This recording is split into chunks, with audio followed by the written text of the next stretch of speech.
Meus caros amigos, minhas caras amigas, sejam todos muito bem-vindos. Retomando a nossa preparação para o exame da ordem, para a primeira fase OAB, dentro do penal e do processo penal, nós teremos uma aula hoje sobre as penas e, como você bem sabe, um assunto recorrente nas nossas provas Banca FGV. As penas são importantes para a primeira fase e também depois lá para a segunda fase. Então nós vamos começar, vem aqui comigo, falando da chamada teoria geral da pena. Olha ali, teoria geral da pena. E o nosso ponto 1 diz respeito à sanção penal. Por quê? Porque eu quero que você lembre, antes de mais nada, que o gênero é a sanção penal. Sanção penal. Gênero do qual são espécies, de um lado as penas e de outro as medidas de segurança. Então vejam, nós vamos nos concentrar em relação às penas. Mas eu começo te lembrando que pena é espécie de sanção penal, como também medida de segurança. São duas espécies do gênero sanção penal. O pressuposto das penas, anota aí, é a culpabilidade.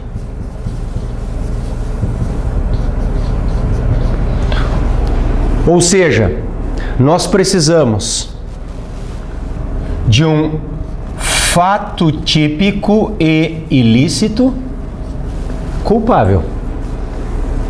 Vejam, nós só vamos ter uma aplicação de pena no Brasil se houver um fato típico e ilícito com culpabilidade sobre o comportamento do agente.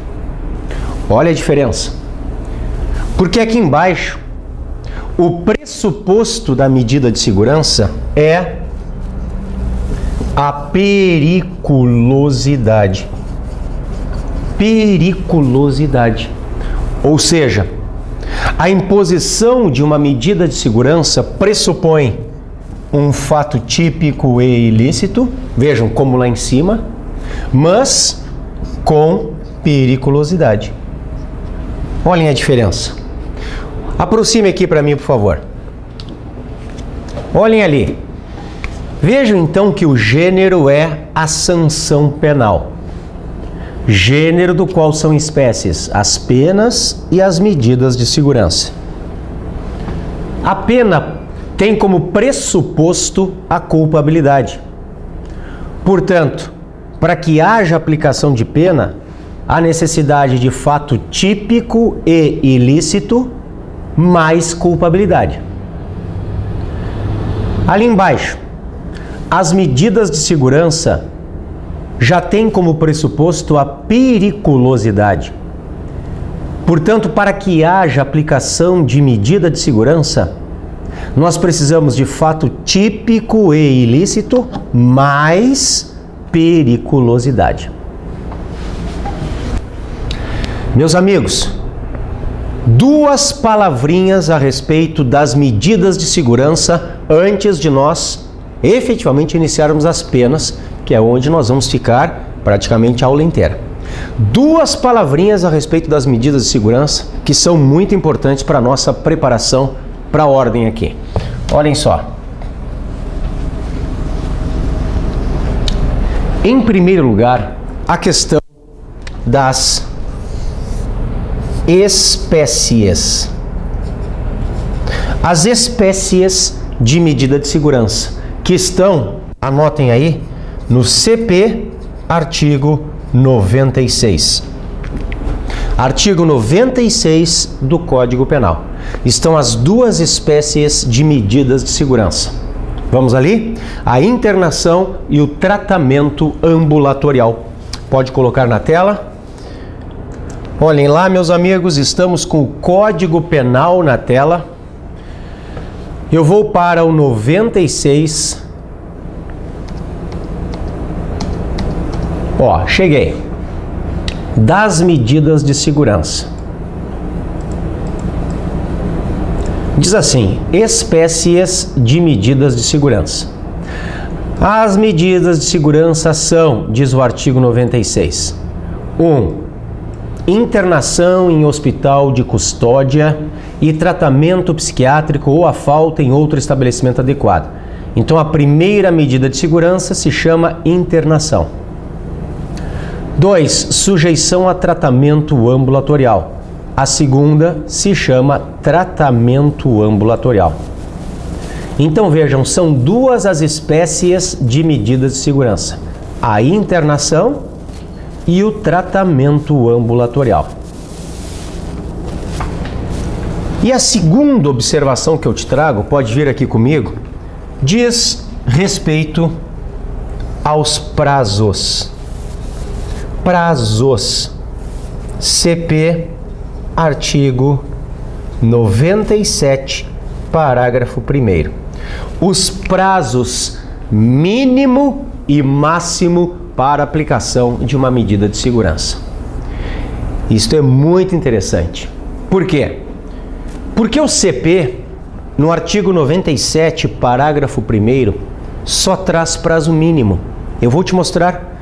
Só diz que a medida de segurança tem prazo mínimo de 1 a 3 anos, mas não traz prazo máximo. Pelo contrário, diz que o prazo máximo é indeterminado. Portanto, na prática, o que sempre ocorreu, se não houvesse a cessação da periculosidade daquele agente, ele era internado no manicômio judiciário, ou seja, no IPF, o Instituto Psiquiátrico Forense, e lá ficava para o resto da vida, até morrer, como se fosse, aspas, uma prisão perpétua, claro, uma medida de segurança perpétua. Põe na tela, por favor. Olhem aqui, artigo 97 do Código Penal, parágrafo 1º, prazo. Diz assim: a internação ou tratamento ambulatorial será por tempo indeterminado. Olhem o prazo máximo. Vocês estão vendo que não tem? Será por tempo indeterminado, perdurando enquanto não for averiguada, mediante perícia médica, a cessação de periculosidade. O prazo mínimo deverá ser de 1 a 3 anos. Então vejam que, na verdade, o Código Penal só nos traz prazo mínimo para a aplicação da medida de segurança, que é de 1 a 3 anos. Tá, professor, mas e o prazo máximo? O código diz que ele é indeterminado. Olha lá, deixa eu grifar aqui para você, ó. Ele é por tempo indeterminado. Olha ali. Ele é por tempo indeterminado. Bom, invocando princípios constitucionais, como o princípio da dignidade da pessoa humana, que lembra, abre a Constituição, artigo 1º, inciso 3º da CF, invocando os princípios da humanidade, humanização da sanção penal, os princípios da proporcionalidade e da razoabilidade e, especialmente, o princípio da isonomia, o STF começa a decidir, desde 2005, que este prazo máximo, na verdade, é de 30 anos. Por que 30 anos? Põe na tela. Por causa do artigo 75 do Código Penal. Olha ali. O tempo de cumprimento das penas privativas de liberdade não pode ser superior a 30 anos. Então, com fundamento no princípio da isonomia, o tempo de cumprimento das medidas de segurança também não pode. Princípio da isonomia, da igualdade. E agora vem a nossa questão da prova. Abra o olho. Por quê? O STJ, numa posição ainda mais garantista que a posição do STF, que diz o prazo máximo é de até 30 anos, O STJ vai sumular a matéria em 2015. O STJ vai sumular a matéria em 2015 e vai dizer que não é o prazo de 30 anos coisa nenhuma, é o prazo da pena máxima abstratamente cominada. Coloque aí, é muito importante, a súmula 527 STJ. Põe na tela. Olha lá. Eu estou com o STJ aberto, meus amigos. Vamos para a jurisprudência do STJ. Olha lá. Eu estou colocando aqui o número da súmula 527. Olha lá.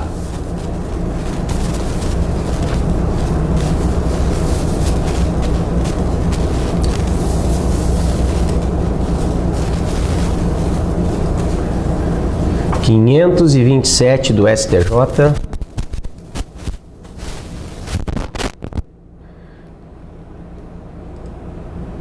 Aqui está ela.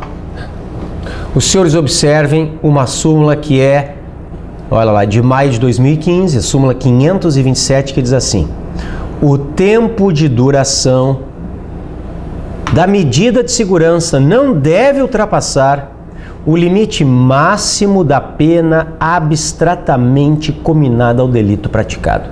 Isto é muito importante para a nossa prova. Então vamos lá, para nós terminarmos este ponto das medidas de segurança aqui na sanção penal. Qual é o prazo mínimo de aplicação de uma medida de segurança? De acordo com o 97, parágrafo 1º, é de 1 a 3 anos. E qual é o prazo máximo? Bom, o Código Penal diz que é indeterminado.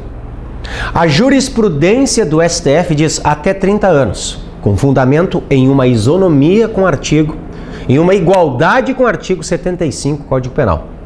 E o STJ, que é o que vai cair na tua prova, tem uma súmula de número 527 que diz que é o prazo máximo da pena abstrata prevista em lei. Então veja, se o doente mental, assim atestado por perícia, ele dá um soco na vítima para pegar o celular dela, isto em tese é roubo. E o roubo, meus amigos, que está no artigo 157, põe na tela, ele tem uma pena de 4 a 10 em abstrato. Olha lá, 157, reclusão de 4 a 10. Então, se eu pego o máximo da pena em abstrato, 10, pois este é o prazo máximo de aplicação da medida de segurança para a jurisprudência do STJ. Tá? É uma baita questão de prova, a súmula 527 do STJ, a súmula de maio de 2015, a súmula que diz que o prazo máximo de aplicação de uma medida de segurança é o da pena máxima abstratamente cominada. Certo, meus amigos? Ponto 2. Seguimos. Agora nós entramos só nas penas e lá nós ficamos, tá? Deixa a medida de segurança para lá. Agora vamos para as penas. Olhem aqui.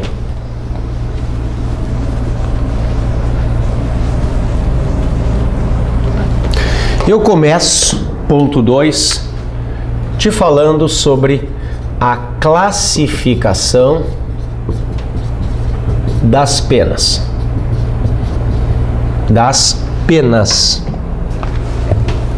Classificação das penas, ou seja, as espécies de penas. As penas, de acordo com o artigo 32 do Código Penal, eu vou te mostrar, elas podem ser PPL, estou abreviando, pena privativa de liberdade. Ela pode ser PRD, estou abreviando, pena restritiva de direitos. E ela pode ser a pena de multa. Estas são, meus amigos, as 3 espécies de penas no Brasil. As penas privativas de liberdade, as PPLs, as penas restritivas de direitos, as PRDs, e a pena de multa. Vem comigo, te mostro 32 do Código Penal na tela, pode colocar lá. Vamos para o 32. Olha lá. Começamos então o título 5 da parte geral das penas. Das espécies de pena. 32 diz: as penas são 1. Privativas de liberdade, são as PPLs. 2. Restritivas de direito, são as PRDs. E 3. A pena de multa. Esta é a classificação.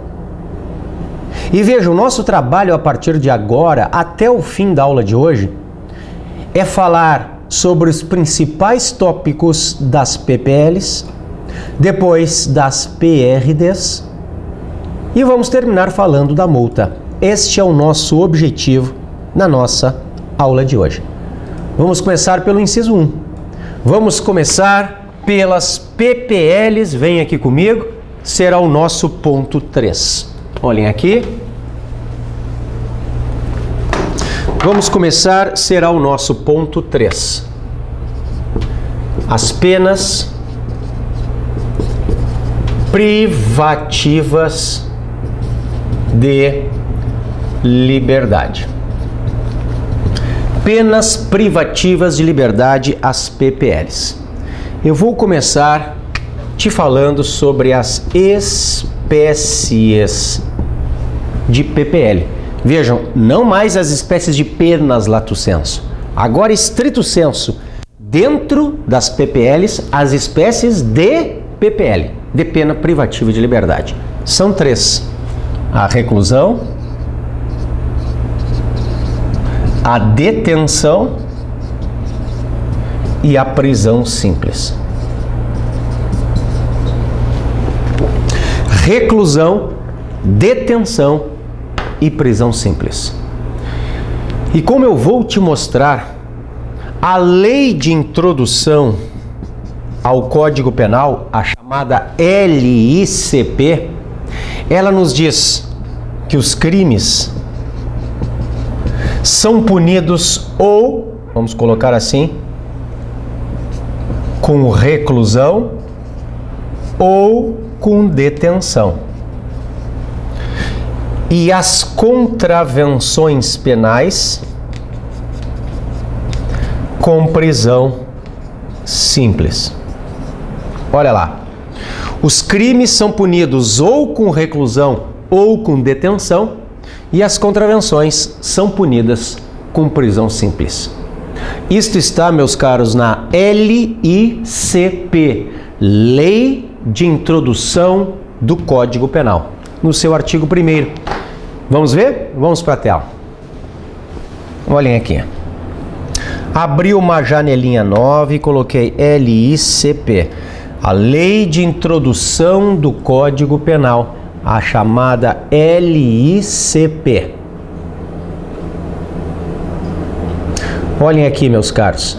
O Decreto-Lei 3914 de 41. Lei de Introdução do Código Penal. O Presidente da República, no uso da atribuição que lhe confere o artigo 180 da Constituição, decreta: considera-se crime a infração penal a que a lei comina a pena de reclusão ou detenção, quer isoladamente, quer alternativa ou cumulativamente com a pena de multa. E contravenção, a infração penal a que a lei comina isoladamente a pena de prisão simples ou de multa, ou ambas, alternativa ou cumulativamente. Então olhem atentamente o artigo 1º da LICP. Vejam que o crime está vinculado com reclusão ou com detenção, e que a contravenção penal está vinculada com prisão simples ou com multa. Olhem ali.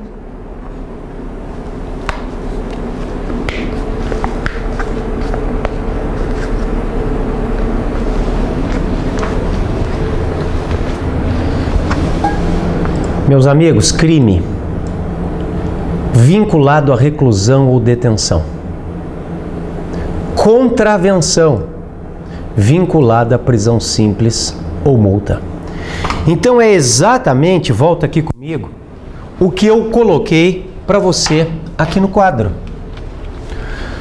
O crime é punido, ou seja, é apenado com reclusão ou com detenção. E a contravenção penal é apenada e punida com prisão simples. Estas três, a reclusão, a detenção e a prisão simples, são as espécies de penas privativas de liberdade. É como está aqui.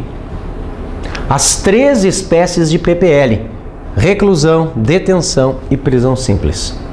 Sendo que as duas primeiras são aplicáveis para os crimes e a última para as contravenções penais. Outra coisa, meus amigos, diz respeito aos regimes. Olhem aqui. Os regimes de cumprimento da PPL. Porque agora nós temos o fechado, temos o semiaberto, tudo junto hoje, sem o hífen, hoje não tem mais o hífen, e o aberto.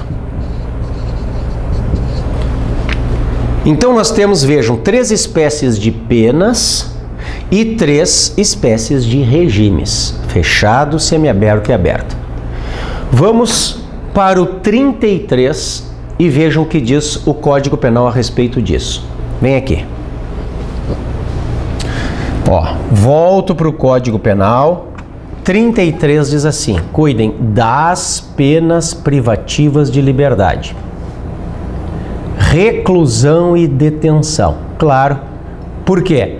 Porque a prisão simples está na lei das contravenções penais e não no Código Penal. Artigo 33. A pena de reclusão deve ser cumprida em regime fechado, semiaberto ou aberto. Vejam que o Código Penal ainda escreve semiaberto com hífen, mas aqui está errado hoje, não tem mais hífen. Então, se a pena é de reclusão, ela pode começar no fechado, no semiaberto ou no aberto. Mas se ela é de detenção, ela vai começar ou no semiaberto ou no aberto. Vírgula, salvo necessidade de transferência para o fechado. Olhem só como isso é importante. Olhem aqui, vem aqui comigo. Meus caros, se nós estamos falando de uma pena de reclusão, o regime inicial pode ser o fechado, o semiaberto e o aberto. Agora, se esta pena é de detenção, este regime inicial tem que ser ou o semiaberto ou o aberto. Então vejam que esta é uma das diferenças, é a principal diferença entre reclusão e detenção. A reclusão, ela pode ser cumprida inicialmente no fechado, no semiaberto e no aberto. Agora, de detenção, não. Inicialmente, ela só pode ser cumprida no semiaberto e no aberto. Querem ver a pegadinha da banca FGV? Ah, mas então não cabe fechado na detenção? Ah, então não cabe fechado na detenção. Não, não. O que eu disse é que ela não pode ser cumprida inicialmente no fechado. Agora, cabe sim, quando? Quando da chamada regressão de regime. Põe na tela. Olhem aqui esta segunda parte da frase. A de detenção em regime semiaberto ou aberto, vírgula, salvo necessidade de transferência a regime fechado. Meus caros, é possível o fechado na detenção, desde que em regressão de regime. Imaginem assim comigo. Vamos pensar que o sujeito começa a cumprir uma pena de detenção no semiaberto. E que durante o cumprimento da pena de detenção no semiaberto, ele vem a fugir. Se ele foge, depois há uma instauração de um expediente administrativo chamado PAD, PAD, o Processo Administrativo Disciplinar. Se ele vem considerado culpado lá na fuga dele, naquele PAD, e isto vem homologado pelo juiz, haverá regressão de regime. Vejam, a progressão é ir para algo que é melhor. Progressão significa que eu vou em direção à minha liberdade. Agora, regressão é piorar, é voltar para o regime pior. Então, se eu estou no semiaberto e sou regredido de regime, eu volto para o fechado. Isto pode acontecer, então. Vejam aqui. Eu não posso começar uma detenção no fechado. Mas durante o cumprimento da detenção, se eu praticar falta grave, eu posso ser mandado para o fechado. Tá? Cuidem esta diferença. Nunca se começa a detenção no fechado, mas a reclusão pode começar em qualquer um dos três. Tá? O que nós vamos fazer agora? Olhem aqui. Nós vamos, meus amigos, trabalhar com essa questão dos regimes. Tá? Eu quero trabalhar contigo como que se fixa, afinal de contas, um regime inicial fechado, como que se fixa um regime inicial semiaberto, como que se fixa um regime inicial aberto. Nós temos inclusive súmulas que são muito importantes sobre o tema. Tá? Olha aqui comigo. Se nós tivermos, então, eu vou colocar assim, A. Se nós tivermos uma PPL superior a 8 anos, nós temos o regime fechado. Vejam que aqui em cima sequer interessa o aspecto subjetivo. Se o réu é primário ou se é reincidente, não interessa. Se ele recebe uma pena que é superior a 8 anos, então pelo menos 8, ele vai ser fechado. Ponto. Depois, B. Agora nós vamos começar a conciliar critérios. Se nós temos uma PPL, pena privativa de liberdade, superior a 4 anos e não superior a 8 anos, mais primariedade do réu, nós temos a possibilidade de que ele comece no semiaberto. Vejam que agora a pena, ela é superior a 4, então pelo menos 4 mais um dia e não passa de 8. Claro, né? Se passar, tá lá em cima, fechado. E o nosso réu é primário, ou seja, ele não é reincidente, semiaberto. Depois, se nós temos uma PPL até 4 anos, mais a primariedade do réu, nós temos o regime aberto. Eu peço que você aproxime isso aqui que está em azul, por favor. Olhem só o que eu escrevi por enquanto. Se a pena privativa de liberdade, letra A, é maior do que 8 anos, o regime é fechado. Se a pena privativa de liberdade é maior do que 4 e não supera 8, e o réu é primário, o regime é semiaberto. Se a pena privativa de liberdade é de até 4 e o réu é primário, o regime é aberto. Agora, atenção porque falta uma letra D que é muito importante. Se o réu, meus amigos, é reincidente, ele vai ser fechado.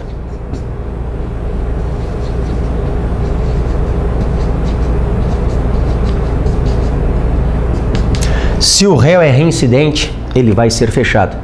Mas professor, não interessa a pena aqui? Não. Para o Código Penal, não interessa a pena. Mas professor, se ele recebe uma pena de 3 anos, 3 anos, vejam, até 4 seria o aberto. Mas se ele é reincidente, ele vai ser fechado. Porque para que ele fique no aberto são 2 critérios. Um critério objetivo, pena até 4, E um subjetivo ele tem que ser primário, ou seja, não reincidente. Isto aqui, meus amigos, é o que está no Código Penal. Só que vejam que é um critério muito rigoroso. Independentemente da pena, se ele é reincidente, ele vai ser fechado. E daqui a pouco ele é reincidente em crimes menos graves. Daqui a pouco ele tem condenação por furto e pratica outro furto. Na segunda condenação, ele vai ser reincidente. E aí ele vai para o fechado. Pela prática de furto, lá no fechado, onde ele vai conviver com latrocidas, estupradores, homicidas, é isto? Membros de quadrilhas, é isto? Vejam que é muito rigoroso o Código Penal aqui. O que está aqui, os senhores encontram no artigo 33, parágrafo 2º do Código Penal.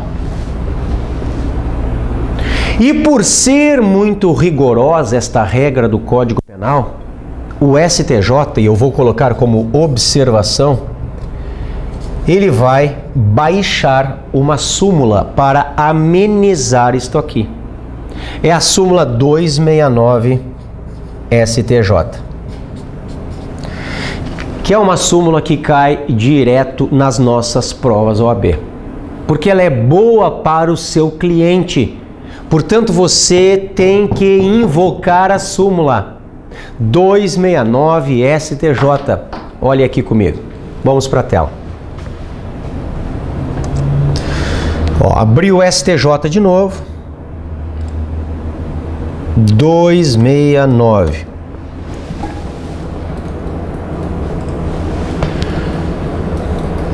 Observem aqui o número da súmula, meus amigos, 269 do STJ, cujo teor é o seguinte: é admissível a adoção do regime prisional semiaberto. Olhem de novo, né?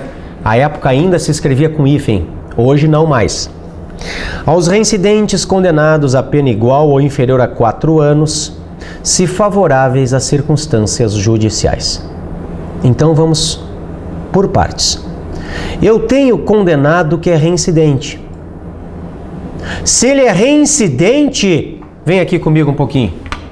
Olha a minha letra D. Se ele é reincidente, ele deveria ser fechado. O reincidente, independentemente da pena, para o Código Penal, ele vai para o fechado. Aí a súmula diz assim, não, só um pouquinho. Mesmo que ele seja reincidente, ponha lá. Nós temos duas possibilidades. Uma, se a pena não passa de 4, olha lá, pena igual ou inferior a 4. E se são favoráveis às circunstâncias judiciais? O que é isso? Circunstâncias judiciais. Nós estaremos falando das circunstâncias judiciais daqui a pouquinho. É o famoso artigo 59 do Código Penal. Quando o juiz enfrenta aquelas 8 circunstâncias judiciais: culpabilidade, antecedentes, conduta social, personalidade, motivo do crime, consequências do crime e comportamento da vítima. O juiz enfrenta estas 8 circunstâncias judiciais, lá do artigo 59 do Código. Se elas são positivas, se elas são boas, favoráveis para o réu, e repito, a pena não passa de 4, ao invés de este reincidente ir para o fechado, conforme a regra do Código Penal, ele fica no semiaberto. Ele fica no semiaberto. Por isso que esta súmula é tão importante para a sua atividade de advogado criminalista, para a sua prova da OAB. Leia de novo a súmula, ponha lá. Olha a súmula 269 do STJ. Toda ela agora. É admissível a adoção do regime prisional semiaberto aos reincidentes condenados a pena igual ou inferior a 4 anos, se favoráveis às circunstâncias judiciais. Se favorável o artigo 59 do Código Penal.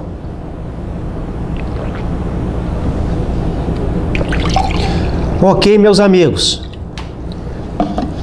Isto é muito importante, então. Ainda, eu quero que tu cuides, vem aqui comigo.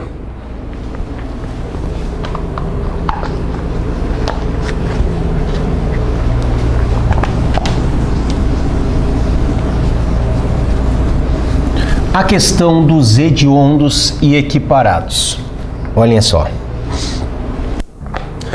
Existem lá na lei 8072 de 90, a lei dos crimes hediondos, os crimes hediondos, que são aqueles arrolados no artigo 1º, como o homicídio qualificado, como o latrocínio, como a extorsão, com morte como a extorsão, mediante sequestro, como o estupro, 213, como estupro de vulnerável, 217A e outros.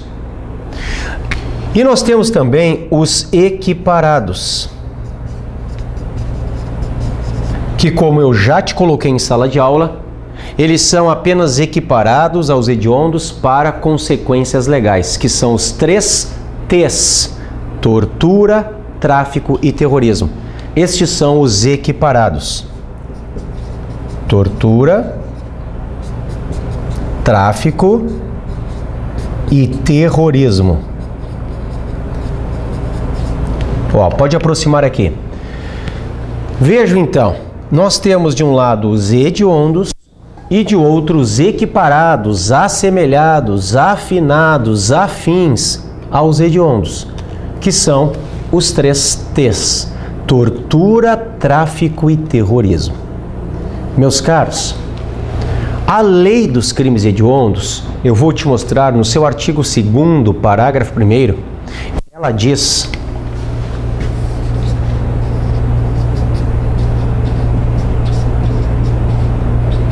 que o regime inicial é fechado. O regime inicial é fechado. Independentemente da questão objetiva, ou seja, do quantum da pena, passou de 8, de 4 a 8 até 4, e independentemente da questão subjetiva, réu primário ou réu reincidente, o que interessa é hediondo ou equiparado. Vamos lá? Lei 8072 de 90, pode colocar na tela. Olha ali. Abriu uma janelinha nova, Lei 8072 de 90, a Lei dos Crimes Hediondos, que diz assim. Olha lá. Artigo 2º. Os crimes hediondos, e aí vem os 3 T's, os equiparados: a prática da tortura, o tráfico ilícito de entorpecentes, drogas afins e o terrorismo, são insuscetíveis de 1. Anistia, graça e indulto. 2. Fiança. Agora é que me interessa. Parágrafo 1º. A pena por crime previsto neste artigo será cumprida será cumprida inicialmente em regime fechado. Olhem ali. Será cumprida inicialmente em regime fechado. Meus amigos, esse dispositivo, em 2012, ele foi declarado inconstitucional pelo Pleno do STF em um controle incidental. Isto é muito importante para a tua atividade como advogado. Isto é muito importante para a tua prova. Esse dispositivo, então, ele foi declarado inconstitucional pelo STF, pelo Pleno do STF, em 2012, em um controle incidental. Nos autos do habeas 111.840. 111.840. Este é o número do habeas e eu vou fazer contigo ali uma pesquisa no site do STF e vou te mostrar que há decisões recentes que se reportam a este que é o chamado leading case, que é o paradigmático, é o caso paradigmático. Olhem aqui comigo. Pode colocar na tela.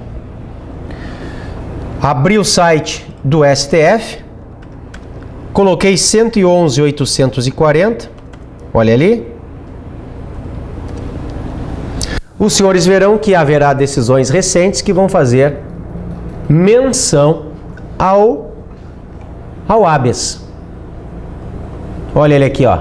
Olha ele aqui, ó, como precedente, tá? Ó. Olha ele aqui de novo. Ó, decisões de 2015, ó, em algum lugar ele vai estar. Olha ele aqui de novo. Ó, sigo mais, há outras.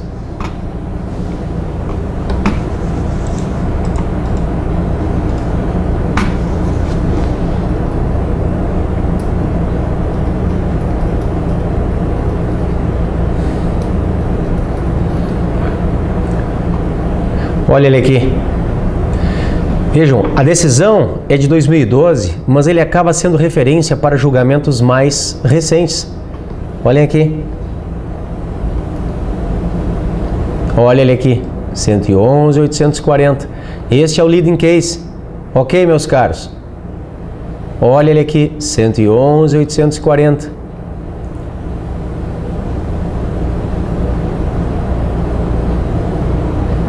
Olha ele aqui, 111.840. Olhem só, por exemplo, olha esta frase aqui: regime inicial fechado fixado com base na vedação legal contida no artigo 2º, parágrafo 1º da Lei 80/72, a Lei dos Crimes Hediondos, cuja inconstitucionalidade foi reconhecida pelo plenário do STF. Ordem concedida de ofício. Tá aí. Tá aí. Vejam, e ele vai estar aqui em algum lugar. Olha ele aqui, ó, 111.840.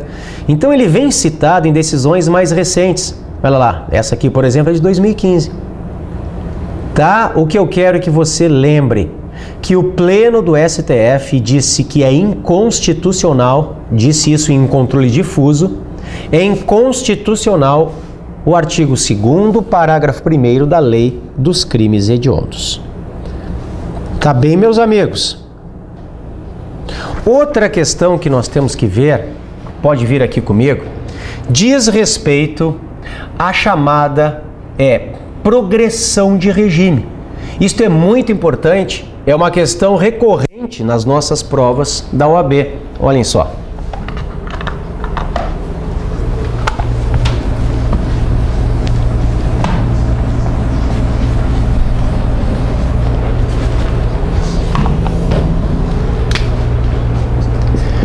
Progressão de regime. Nós temos, meus caros, requisitos. Para a progressão de regime, estes requisitos, eles podem ser objetivos ou subjetivos. Em relação aos requisitos objetivos, o artigo 112 da LEP, a Lei de Execução Penal, a Lei 7.210 de 84, fala aqui em um sexto. E o mesmo artigo 112 da LEP, em relação ao requisito subjetivo, fala em bom comportamento carcerário. Então, estes são os dois requisitos, regra geral para a progressão, que estão no artigo 112 da Lei de Execução Penal, a LEP, a Lei 7.210 de 84. Como requisito objetivo, o cumprimento de um sexto da pena no regime anterior, no regime mais gravoso. E como requisito subjetivo, o bom comportamento carcerário daquele apenado. Olhem aqui comigo. Nós vamos abrir uma janelinha e vamos colocar a LEP, a Lei de Execução Penal. Olha ela. Olha ela ali. Espera aí. LEP.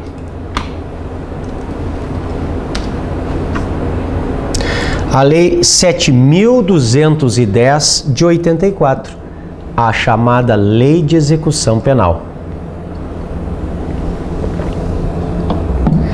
Nós vamos lá para o 112, meus amigos, que diz assim, aqui: a pena privativa de liberdade será executada em forma progressiva. Olhem a progressão de regime. Com a transferência para regime menos rigoroso, a ser determinada pelo juiz, quando o preso tiver cumprido ao menos 1/6 da pena no regime anterior. Olhem o requisito objetivo. E ostentar bom comportamento carcerário. Olhem o requisito subjetivo. Comprovado pelo diretor do estabelecimento, respeitadas as normas que vedam a progressão. Então vejam, eu preciso deste 1/6, é o requisito objetivo, e eu preciso deste bom comportamento carcerário, é o requisito subjetivo. Isto, meus amigos, regra geral. Regra geral, eu preciso destes dois requisitos: 1/6 e bom comportamento carcerário. Regra geral. Existem, no entanto, exceções.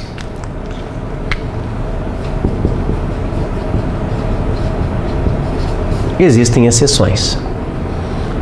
Porque este 1/6, lá para o artigo 2º, parágrafo 2º da Lei 8072 de 90, a Lei dos Crimes Hediondos, este 1/6, ele pode se transformar em 2 ou 3/5, sendo o réu primário ou reincidente. E mais, este bom comportamento carcerário pode se transformar em exame criminológico.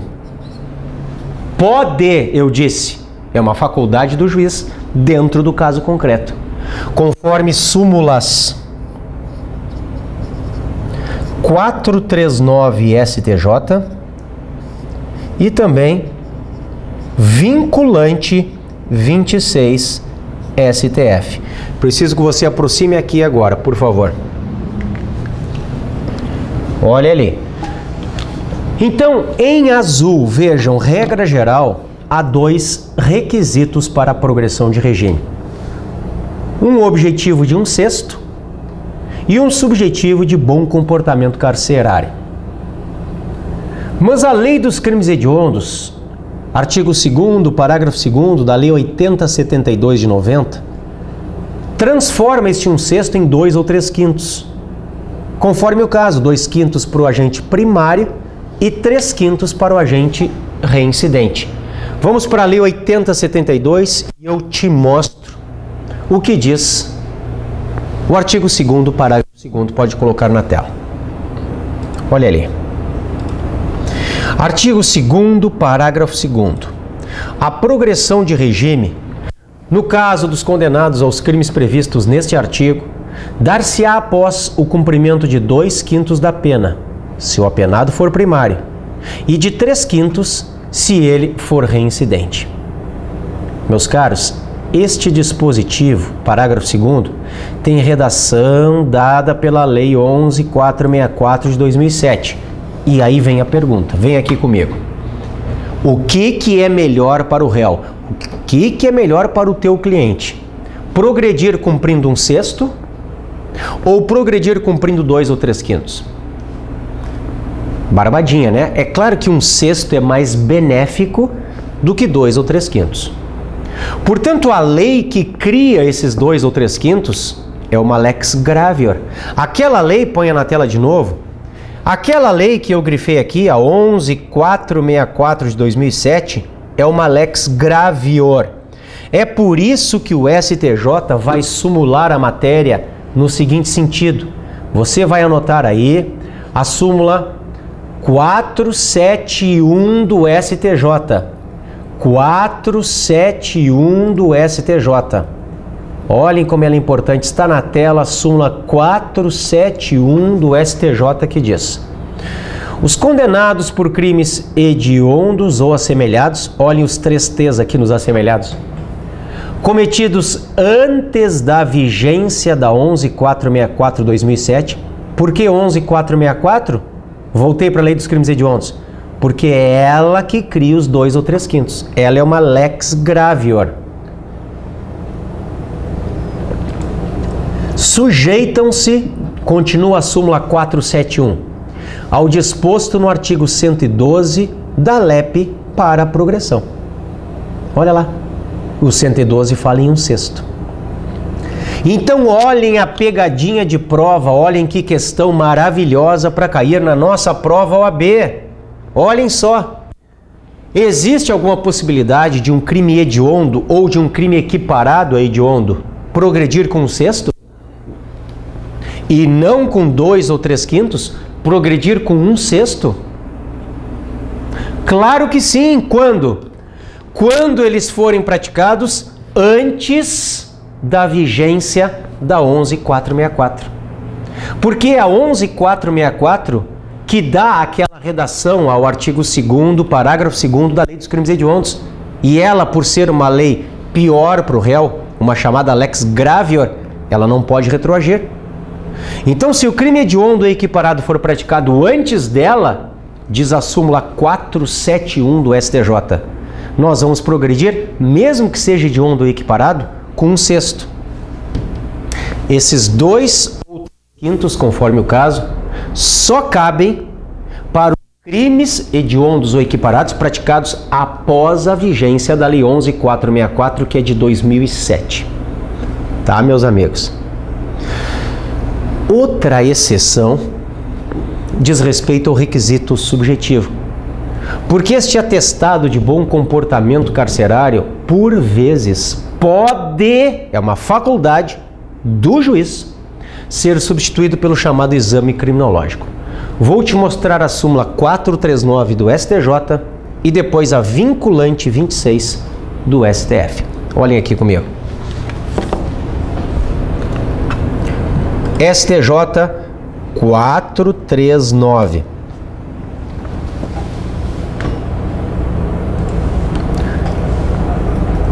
Olha aqui. 439 do STJ que diz assim: admite-se o exame criminológico pelas peculiaridades do caso, desde que em decisão motivada. Então ele é uma faculdade do juiz, desde que o juiz fundamente. Fui para o STF. Vamos para súmulas vinculantes. Olha aqui, eu preciso da 26 vinculante. Olha ela aqui.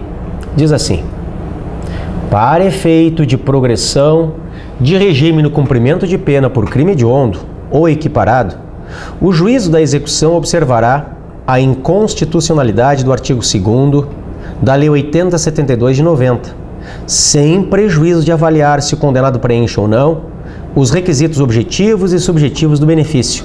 Cuidem, pessoal, podendo determinar, é uma faculdade, para tal fim, de modo fundamentado, a realização de exame criminológico. Então ele pode determinar o exame criminológico, desde que ele fundamente.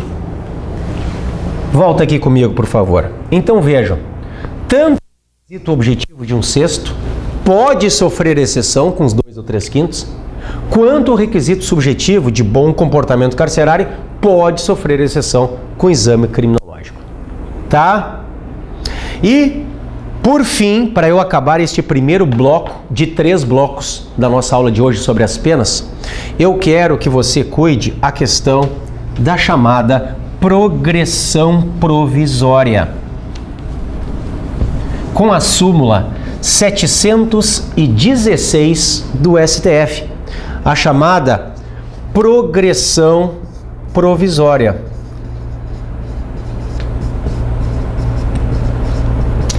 A progressão provisória, ou seja, a possibilidade de progressão de regime antes do trânsito em julgado. Esta progressão provisória está hoje na súmula 716 do STF, também na 717, mas principalmente na 716. Olhem aqui comigo. Voltei. Ó, pesquisa súmulas do STF. Olha ali. Vou abrir a 716 e a 717 para os senhores, que diz assim. Dizem assim: 716. Admite-se a progressão de regime de cumprimento da pena ou a aplicação imediata de regime menos severo nela determinada, cuidem, antes do trânsito em julgado da sentença condenatória. 717. Não impede a progressão de regime de execução de pena fixada em sentença não transitada em julgado o fato de o réu se encontrar em prisão especial. Vejam que tanto a 716 quanto a 717 admitem a progressão antes do trânsito em julgado. A isto, meus amigos, se dá o nome de progressão provisória. A isto se dá o nome de progressão provisória de regime. E este entendimento, ele foi reforçado pelo STF em um julgamento histórico tomado no dia 17 de fevereiro de 2016, em que o Pleno do STF, por 7-4, ele disse que o cumprimento da pena pode começar a ocorrer após a decisão definitiva do segundo grau. Após a decisão do segundo grau, mesmo que o processo vá para Brasília em recurso especial para o STJ ou extraordinário para o STF. Até porque eles não têm efeito suspensivo. Então, por 7-4, o STF diz que pode haver o início do cumprimento de pena após a decisão do tribunal. Tá? Terminou a decisão do tribunal, sai o mandado de prisão. Tá? Isso é muito importante, é um julgamento histórico. Primeiro intervalo, descansamos, tomamos um cafezinho e já voltamos.